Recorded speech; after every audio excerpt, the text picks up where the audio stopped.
రోజుల్లో ప్రేమలు నిజాలా? వీళ్ళ వయసులు చూస్తే 6వ తరగతి 7వ తరగతి 8వ తరగతి వీళ్ళ వయసులు. అప్పుడే వీళ్ళకి ప్రేమికులట. మరి ఎక్కడి నుంచి తగలడ్డారు వాళ్ళు? మొన్న 10వ తరగతి అమ్మాయి 16 ఏళ్ల వయసు 6వ నెల కడుపుతో ఇంటి దగ్గర ఉంటే వాళ్ళ అమ్మ గుర్తుపట్టిందట 6వ నెల కడుపు అని. 10వ తరగతి ఇంకా పెళ్ళి అవుతుందా?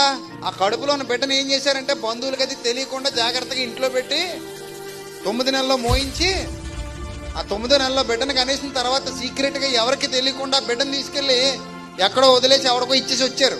అంతకంటే దరిద్రం ఉంటుంది. ఆ పిల్ల ఏం పాపం చేసింది? ఇప్పుడు అక్కడ ఎలా బతుకుద్దా అమ్మాయి? అమ్మ ఉండదు, నాన్న ఉండడు, ఎవరికి పుట్టిందో తెలియదు, అనాథ బతుకు. ఆ పెంచుకునే వాళ్ళు సక్రమంగా పెంచుతారో లేకపోతే ఎవరికైనా అమ్మేస్తారో తెలీదు. ఇంత దారుణాతి దారుణమైన పరిస్థితి రావడానికి కారణం వీళ్ళ మనసులో చిన్న వయస్సులోనే పుట్టేసినటువంటి ప్రేమ. అది ఆకర్షణ, అది ఆకర్షణ.